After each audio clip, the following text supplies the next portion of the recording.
Very recently married ആയിട്ടുള്ള ഒരു ബ്രൈഡാണോ നിങ്ങൾ? ബട്ട് എൻ്റെ മാരേജ് കഴിഞ്ഞിട്ട് ഇപ്പോൾ 3 months ആയി. ഇപ്പോഴാണ് എനിക്ക് സത്യം പറഞ്ഞാൽ സമയം കിട്ടിയത് ഈ വീഡിയോസൊക്കെ ഒന്ന് കളക്ട് ചെയ്ത് എഡിറ്റ് ചെയ്ത് അപ്ലോഡ് ചെയ്യാൻ വേണ്ടിയിട്ട്. ഈ വീഡിയോസ് വോയിസ് ഓവർ ചെയ്യുമ്പം അന്ന് ഞാൻ കടന്നുപോയ ഓരോ ദിവസമാണ് സത്യം പറഞ്ഞാൽ എനിക്ക് ഓർമ്മ വരുന്നത്. Very tensed, stressed and very emotional. എൻ്റെ വീട്ടിലേക്ക് വിരുന്നിന് പോകുമ്പം അരവിന്ദ് എത്രമാത്രം എക്സൈറ്റഡ് ആണെന്നൊന്നും എനിക്കറിയില്ല. പക്ഷെ ഞാൻ നല്ല എക്സൈറ്റഡ് ആയിരുന്നു.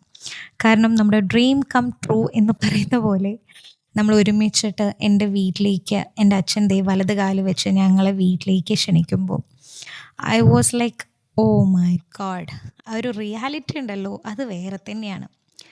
അപ്പോൾ ദേ കല്യാണം കഴിഞ്ഞ ഒരു ചെക്കനും പെണ്ണും മധുരം കൊടുക്കുന്ന ചടങ്ങാണ് നിങ്ങളിത് കണ്ടുകൊണ്ടിരിക്കുന്നത്. എൻ്റെ അമ്മ, അമ്മായി, ഇന്നമ്മ, മാമൻ, എൻ്റെ അനിയത്തി, അച്ഛൻ, അമ്മൂമ്മ എല്ലാവരും ദേ ഈ വീഡിയോയിലുണ്ട്. അപ്പോൾ അവരും എന്നെപ്പോലെ തന്നെ നല്ല എക്സൈറ്റഡ് ആണ്. ആൻഡ് ദ ഫസ്റ്റ് തിങ് അരവിന്ദിനെ സർപ്രൈസ് ചെയ്യുക എന്നുള്ളതാണ്. അത് നല്ല രീതിയിൽ തന്നെ സക്സസ്ഫുൾ ആയിട്ട് പോയി. പിന്നെ എൻ്റെ അമ്മയ്ക്കും എന്നെ അറിയുന്നവർക്കും അറിയാം എനിക്ക് അത്ര പാൽ ഇഷ്ടപ്പെടുന്ന ഒരു പേഴ്സൺ അല്ല ഞാൻ.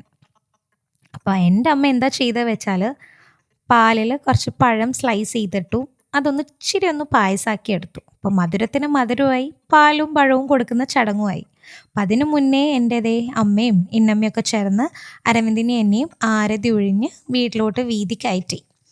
ഇപ്പം ഇതേ എൻ്റെ ബെഡ്റൂം കാണുന്ന ഒരു സീനാണ് നിങ്ങളിപ്പോൾ കണ്ടുകൊണ്ടിരിക്കുന്നത്. ആൾ നല്ല ചിരിച്ചോണ്ട് വരുന്നുണ്ട്. അപ്പം എൻ്റെ ബെഡ്റൂം ആൾക്ക് ഇഷ്ടമായോ ഇഷ്ടപ്പെട്ടില്ല എന്ന് ഞാൻ ഇതേവരെ ചോദിച്ചിട്ടില്ല. പക്ഷെ ഒന്നേ ഞാൻ പറഞ്ഞിട്ടുള്ളൂ, വെൽക്കം ടു മൈ റൂം എന്നത് മാത്രം.